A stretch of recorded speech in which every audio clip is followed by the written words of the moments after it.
नमस्कार मित्रों, हमने आज पढ़ने वाले हैं कक्षा 9 विषय गणित। लास्ट वीडियो हम पढ़ चुके हैं संख्या पद्धति के बारे में, संख्या का विकास किस प्रकार से हुआ उसके बारे में। शुरुआत में हमने पढ़ा प्राकृत संख्याएं जिनको कहते हैं नेचुरल नंबर, जो शुरू होती है 1, 2, 3, 4, 5 से लगाकर सारी अनंत तक की सारी संख्याओं को जो है प्राकृत संख्या कहते हैं। इसके बाद जीरो का विकास हुआ, जिसको भारतीय गणितज्ञ आर्यभट्ट ने दिया। उसके अनुसार नई संख्या हुई, वह हुई पूर्ण संख्या, जिसे होल नंबर कहते हैं। वह 0, 1, 2, 3 से लगाकर अनंत तक की सारी संख्याओं को होल नंबर पूर्ण संख्या कहते हैं। फिर आगे विकास जो देखा जाए तो ऋणात्मक संख्याओं की आवश्यकता पड़ी, तो ऋणात्मक संख्याओं के लिए नई संख्या बनी, वह हुई पूर्णांक संख्या। तो पूर्णांक जो है ऋणात्मक अनंत से लगाकर 0 और 1 से लगाकर धनात्मक अनंत तक की सारी संख्याएं हैं, वह जो है पूर्णांक संख्याएं इंटीजर्स कहते हैं। आगे संख्या का विकास देखा जाए तो भिन्नों की आवश्यकता पड़ी, बटों की आवश्यकता पड़ी, दशमलव की आवश्यकता पड़ी। इस सभी के लिए नई संख्या बनी, उसे कहते हैं परिमेय संख्या। परिमेय संख्या को P/Q के रूप में लिखते हैं, और जब इसका मान दशमलव निकाला गया तो कुछ दिया गया, जैसे 1/2। अगर इसको भाग लेके दशमलव बनाया तो भाग 0.5 बार का भाग पूरा हो गया, शेष पर कुछ नहीं बचा। आगे देखते हैं 1/5, जब भाग दिया तो 0.2 बार गया और भाग पूरा हो गया। जब भाग पूरा हो जाता है, भाग शांत हो जाता है, उसे कहते हैं शांत आवर्ती। अगला जब भाग दिया 1/3 को तो दशमलव बदला गया, तो भाग चलता जा रहा है, भाग पूरा नहीं हो रहा है, 0.66 बार भाग जाता रहता है, भाग अशांत है। तो इस प्रकार के भाग को कहते हैं अशांत। और बार बार 6 अंकों की पुनरावृत्ति हो रही है, इसलिए इसमें आवर्ती है, इसलिए अशांत आवर्ती। अगला देखते हैं 1/7, जब इसको बदला गया तो 0.1428557 वापस 1428557 भाग चलता जा रहा है, अशांत है, इसलिए अशांत। लेकिन इसमें 6 अंकों की पुनरावृत्ति होती है, एक निश्चित आवर्ती है, इसलिए यह अशांत आवर्ती। तो इसमें हम देखते हैं संख्याओं का विकास एक क्रम से बढ़ता जा रहा है, क्योंकि सारी जो प्राकृत संख्या है वो पूर्ण संख्या है, सारी पूर्ण संख्या है वो पूर्णांक संख्या है, और सारी पूर्णांक संख्या है वह परिमेय संख्या है। तो यहाँ तक अंतिम संख्या के रूप में परिमेय संख्या लिखा गया। लेकिन जब संख्याओं के बारे में कुछ गणितज्ञों ने विचारधारा प्रस्तुत की कि यह संख्या किस में आएगी, जैसे उन्होंने एग्जाम्पल दिया 0.10, 210, 310, 410 ... है, इसका मतलब है यह अशांत है।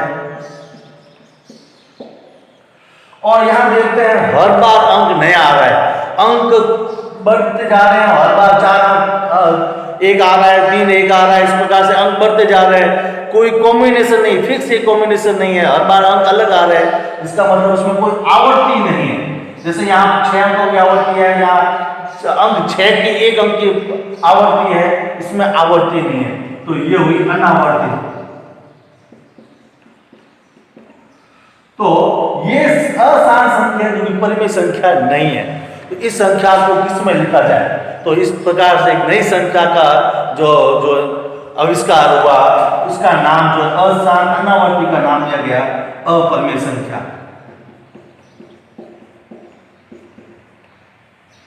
अपरिमेय संख्या।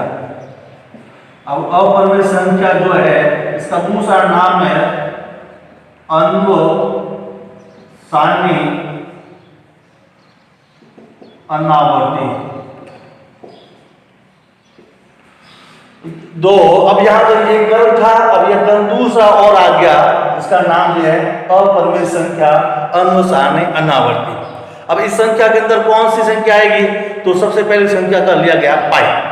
पाई का मान 22/7 तो मानते हैं, लेकिन एक इसका अनुमानित मान है।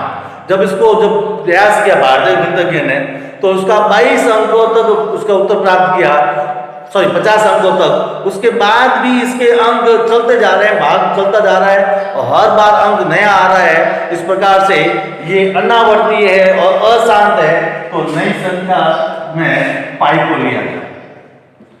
फिर ऐसे कुछ और उदाहरण लिए गए तो उसमें देखा गया कि सारी जो रूट की संख्या है जिस पर वर्गमूल का निशान लगाया हुआ है और जिस संख्याओं का वर्गमूल नहीं निकलता है वह सारी संख्या है वह अपरिमेय संख्या है। जैसे एक का वर्गमूल है वह एक है तो एक है जो अपरिमेय संख्या नहीं। जैसे वर्गमूल दो का जो है उसका वर्गमूल पूरा नहीं निकलता है, इसका मतलब है यह अपरिमेय संख्या है। इसी प्रकार वर्गमूल 3 अंडूट 4 इसके अंदर नहीं लेंगे, उसको क्यों? अंडूट 4 का वर्गमूल है वह 2 है, इसका मतलब इसमें नहीं आएंगे। तो आगे 5, 6, 7, 8 और 9 नहीं लेंगे, 9 लेंगे क्योंकि 9 का वर्गमूल है वह 3 होता है। इस प्रकार से नहीं आता 10 और आगे 9 वह सारी वर्गमूल की संख्या है जिसका वर्गमूल निकल जाता है वह अपरिमेय संख्या है। शेष सारी बच गई वह अपरिमेय संख्या है। अपरिमेय संख्या को भी जो संख्या रेखा पर दर्शाया जा सकता है, जैसे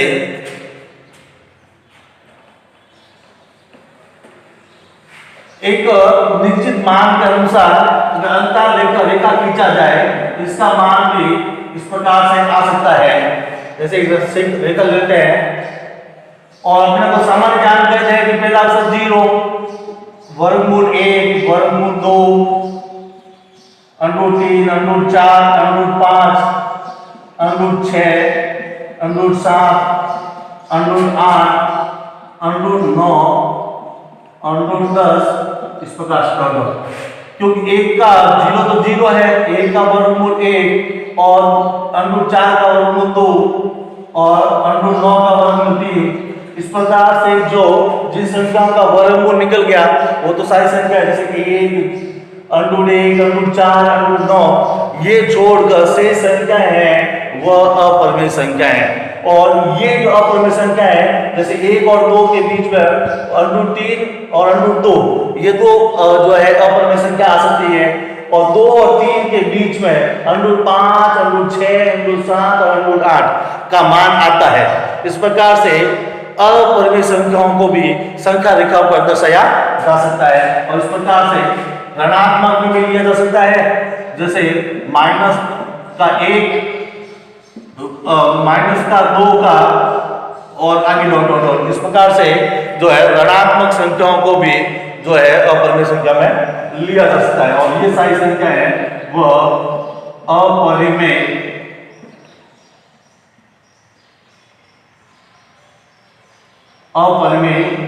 रेखा संख्या कहलाती है। ये रेखा जो है रेखा पर अपरिमेय संख्या को लिखना अपरिमेय रेखा संख्या के रूप में लिखा जा सकता है। अब गणितज्ञों ने लास्ट निश्चित किया कि अंतिम संख्या क्या है। अंतिम संख्या ऐसी कौन सी है जिसको अपन फाइनल मान लेंगे सारे गणित के अंग उसके अंदर आ गया। तो क्योंकि एक क्रम था उसमें परिमेय आ गया, दूसरा नया क्रम हो गया वह अपरिमेय हो गया, तो अंतिम गणितीय संख्या को किसको माना जाए? तो अंतिम जो सारी संख्या है उसके अंदर आ जाए तो लास्ट संख्या ली गई, उसका नाम लिया वास्तविक संख्या। वास्तविक संख्या, वास्तविक संख्या गणित के सारे अंक, कोई भी अंक चाहे अपरिमेय, रूट में, वर्ग में, ऋणात्मक में, भिन्न में, कोई प्रकार का गणित का अंक है वह एक वास्तविक संख्या है। इसका मतलब है परिमेय व अपरिमेय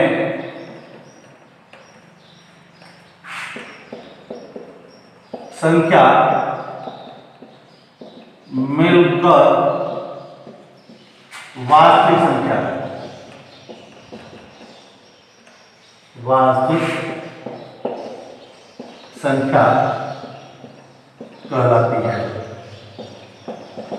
इसका मतलब है जो भी गणित का अंक है वह एक वास्तविक संख्या है। जैसे 4 लिख दिया, 4 एक वास्तविक संख्या है। -5/4 लिख दिया, एक वास्तविक संख्या है। √2 लिख दिया, ये भी एक वास्तविक संख्या है। अब इसके संबंध में कुछ प्रश्न देखते हैं।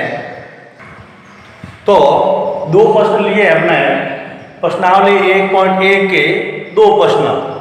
1.1 के 2 प्रश्नों में जो है पहला प्रश्न लिखा हुआ है, क्या 0 भी एक परिमेय संख्या है? तो इसने पूछा है पहले प्रश्न में क्या शून्य भी एक परिमेय संख्या है? तो परिमेय संख्या अपन जानते हैं जो भिन्नों के रूप में लिखी जा सकती है। तो अपन कहेंगे इसका उत्तर में पहले प्रश्न के हल में हाँ 0 भी एक परिमेय संख्या है। अब इसके उदाहरण देखते हैं, जैसे तो अभी भिन्न के रूप में होना चाहिए तो लिख दिया 0/8। 0 में 8 का भाग दिया तो उत्तर प्राप्त हुआ 0। इसको हम 0 का लिखते हैं 0/8 और 0/8 क्या है? परिमेय संख्या। इसी प्रकार 0 माइनस के साथ कर लो तो -8 का भाग दोगे तो क्या उत्तर प्राप्त होगा? 0। इसको 0 क्या लिख देते हैं? 0/-8। इस प्रकार की जो सारी संख्या है वो क्या है? परिमेय संख्या। इसका मतलब है 0 को भी एक परिमेय संख्या के रूप में लिख सकते हैं। लेकिन इसमें कुछ ध्यान रखने की बात है,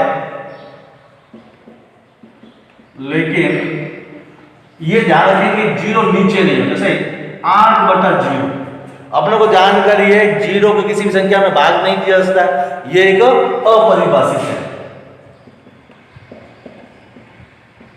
अपरिभाषित है। तो शून्य भी जो 0 भी एक अपरिमेय संख्या है, लेकिन वो 0 है वो ऊपर होना चाहिए। अगला प्रश्न क्रमांक नंबर अपन 2 देखते हैं। इसके अंदर क्या है? 3 और 4 लिखा हुआ है। 3 और 4 के बीच में 6 परिमेय संख्या निकालना। 3 और 4 के बीच में से अंतर दिख नहीं रहा है, लेकिन अपने को परिमेय संख्या के ऊपर इसका अंतर निकालना है। वो कैसे निकालते हैं वो देखते हैं। तो 3 और 4 के बीच में 6 परिमेय संख्या लेनी है, तो इसका मतलब है एक ज्यादा करना है। क्या करना है? 6। तो 6 परिमेय संख्या के लिए एक अधिक करना है। 6 परिमेय संख्या के लेना है 6 + 1 = 7। अब ये जो 3 लिखा हुआ है ये रहा 3 को क्या ले सकते हैं? 3/1। 3/1 का मतलब क्या हुआ? 3 और ऊपर नीचे 7 का गुणा कर लो। 3 × 7 और 1 × 7 7 × 21/7। तो 3 को तुल्य भिन्न के रूप में क्या ले सकते हैं? 21/7। आगे लेते हैं 4। 4/1 का मतलब क्या हुआ? 4 को ऊपर नीचे 7 का गुणा कर लेते हैं। 7 × 28/7। तो 28/7 क्या है? 4 की तुल्य भिन्न। अब इसको इस प्रकार से लिखेंगे 21/7, 22/7, 23/7, 24/7, 25/7, 26/7, 27/7, 28/7।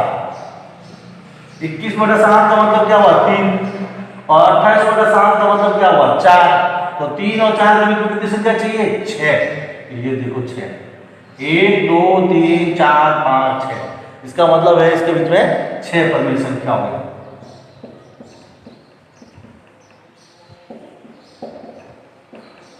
इस प्रकार से दो संख्याओं के बीच में अपरिमेय संख्या ज्ञात कर सकते हैं।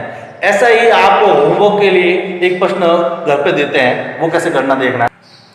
तो तीसरा प्रश्न, प्रश्नावली 1.1 का तीसरा प्रश्न है, वो आपको गृह कार्य में करना है। वो किस प्रकार से है? 3/5 और 4/5 के बीच में 5 जो परिमेय संख्या चाहिए। तो 3/5 और 4 जो 5 पूछिए तो 5 का मतलब क्या हुआ? 5 + 1 6। तो ऊपर नीचे 6 का गुणा करना, ऊपर नीचे 6 का गुणा करना, तो आपको पता चलेगा ये 18 हो जाएंगे और यहाँ पर कितने हो जाएंगे? 24। तो 18/30, 19/30, 20/30 इस प्रकार से आप लिखोगे तो आपको जो है 5 संख्या इसके बीच में प्राप्त हो जाएगी। तो इस प्रकार से आपको जो है ये प्रश्न गृह कार्य में करना है।